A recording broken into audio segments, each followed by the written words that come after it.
work, work, work, work, work. I gotta work, baby. Work, work, work, work, work. I gotta work, baby. Welcome back for episode number 3. My name is Emmanuel. This is Working on it, and as you know, I'm a stand-up comedian. So for today's episode, man, we're going to touch on one of the craziest nights I've ever had at an open mic. Spoiler alert, there's a lynching involved. Not mine, clearly, but there was one involved. Y'all gonna hear about it. And obviously, we're gonna touch on the new president and vice president, man. So without further ado, let's get it started. I guess the first thing we gotta say is congratulations to President Joseph Biden and Vice President Kamala Harris. You know, Joe Biden, formerly known as Obama's side piece, and Kamala Harris, formerly known as Take Your Ass to Jail Harris. You know what I mean? Man, but congratulations, man. She's making history. First female vice president, first black vice president, first non-white man vice president, first vice president that ain't old as shit. First, you know, there's a whole lot of things that these old white men couldn't do that I can go into that she'd be the first to do. All I'm saying is we finally broke the streak, everybody. We've just been picking these vice president, and I've been thinking this for a while, man. I think the vice president and the presidential races should be different. They should just keep separate. Because first off, you got to pick your lane. You can't just be running for office. And like the thing is, you know, where Kamala Harris and Joe Biden, you know, a year ago had to just trash each other. Like they were just trying to become the candidate, so they had to shit talk each other. You know what I mean? So it's just like, man, like y'all weren't pulling punches. Like, it's just like wild. It's like, hey, you hated black people. Well, you locked them up. You know what I mean? And then now they gotta be teammates. It's just like, yo, y'all don't, if I remember, y'all didn't like each other a minute ago. I don't know. Do we really congratulate the vice president? That's like if Usain Bolt got to pick second place. You know what I mean? It's like he was probably going to win, but, you know, we didn't know who was going to get second. I think the vice president race should be separate. Like, think about it like this, man. Imagine if Trump won the presidency, but like Bernie Sanders won the vice presidency. I mean, that would be a hilarious office to watch go down because they wouldn't like each other, man. Or imagine this year, you know, Biden wins, but then Pence wins the vice presidency. Like, that would be interesting to see.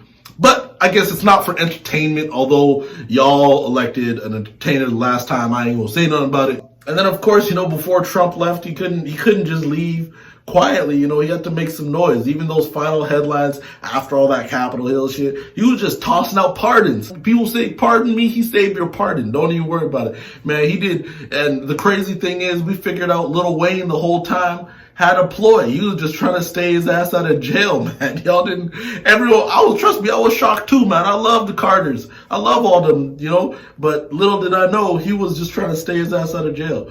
And for everybody that is mad at Lil Wayne, like, y'all ain't seen 10 years of jail in front of you.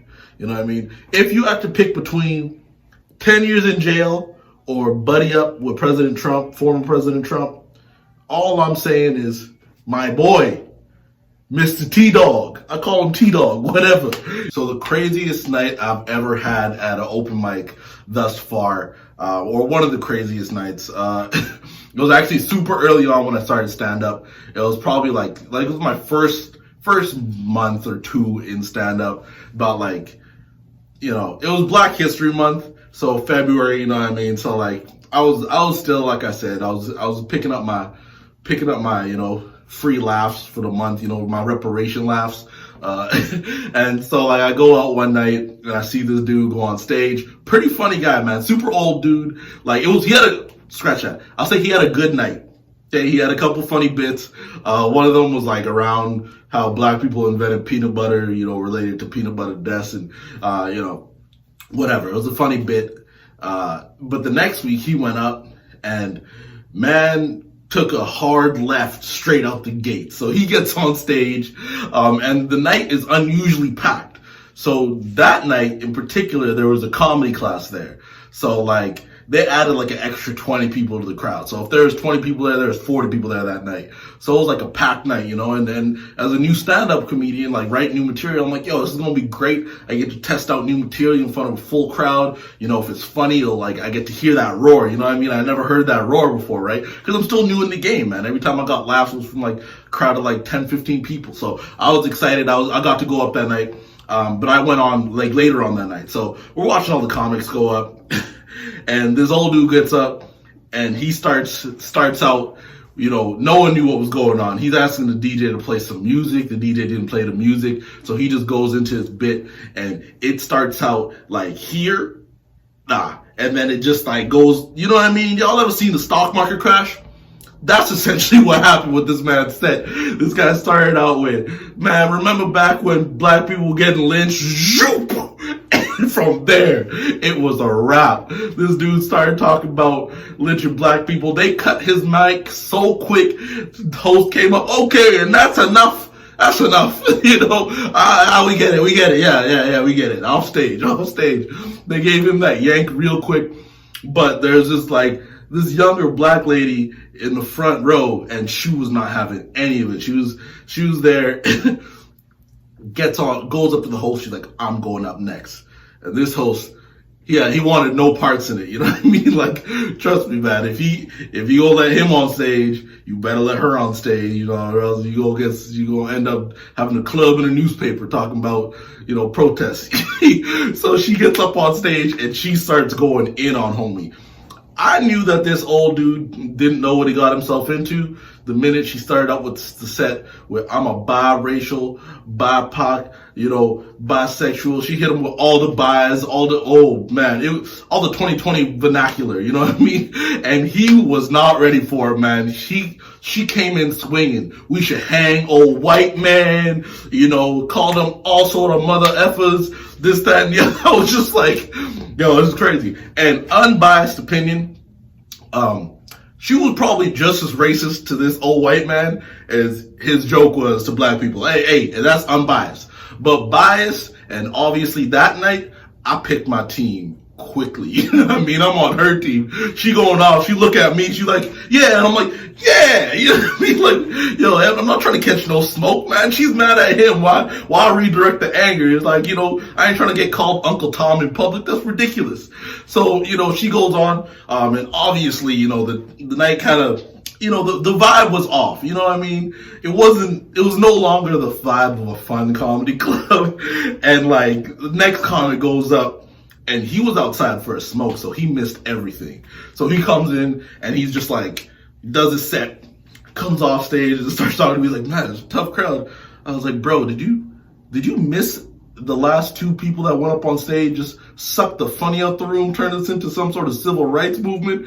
Like, you must have missed all that. He's like, oh, I didn't know any of that went down. So eventually the club like clears out, because like no one, you know what I mean? Like, as much fun and as important as protests are, they're not good for comedy clubs. I don't know if y'all know that, but like, if you try to have a movement, don't do it when people try to crack jokes, you know what I mean? They don't work all the time. That's all I'm saying. Man, so I end up going on stage a bit later on. And at that point, I'm not going to try out new material. I had to throw my set out. So I just cracked jokes about, I was like, oh man, between Kramer and my sister over there, like everybody's gone. It's only the five of us in this bitch, So I go into my bit, whatever, did okay. And after the show, like all the comics and stuff were chilling, like they're talking to that old dude, like, hey, yo, look, you're not allowed back at the club. Like we can't be having you do all this shit. And this dude was like reaming him out, telling him about how he's not allowed, like kicking him out. And he's like, you insulted his sister. And then he points at me, and then I burst out laughing. And he looked at me confused. I was like, oh, you thought I said sister like ER. I was saying sister like A. Like she wasn't actually my sister, dog.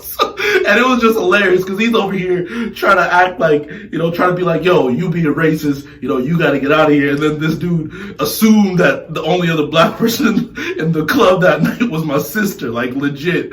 So I'm over there laughing my ass off, and I'm just like, yo, this is a crazy day. So everything got it settled down inside. Me and my homie are standing outside, and this old white dude comes up and talks to us, and he's like, you guys saw what I was trying to do, right? I was like, yo, man, I have, like, you ain't gonna win me over, but, like, I'm intrigued. Like, what was the goal there? And he's like, no. See, they messed up, man. They didn't play my music.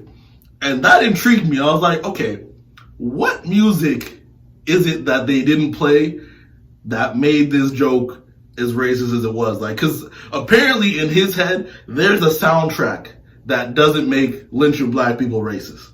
Okay? And the words that came out of his mouth were, oh, they were supposed to play the Shaft theme song, and I was gonna do the joke on beat with the theme song. And I was like, Shaft? He's like, yeah, the Shaft theme song. I'm like, bad mother, shut your mouth, Shaft. Like Samuel L. Jackson Shaft. like Isaac Hayes theme song Shaft. And he's like, yeah. And I was like, nah, man, you ain't allowed back in this club, dog. Oh man, so that was probably one of the funniest nights I've had at the comedy club so far. Man, it was, and all in all, man, like I said, like when things like that go down, bro, you can always find the funny in it. That shit was hilarious to me, like that moment. I was laughing the whole day. I went to work the next day, like excited. I was gonna tell people, and then it like dawned on me. I'm like, I can't be telling lynch jokes at work. Like that's not how you stay employed in this day and age. Like you can't do that. But man, that was a crazy night that I had at a comedy club. Again, man, let's wrap it up, man. I ain't trying to hold y'all for too long. But thank you guys again for tuning in. If you liked the video, hit that like, hit that subscribe, tell your friends to tell a friend. Check out the page, man. We got more stuff coming on the way. And yo, have a great night. Peace.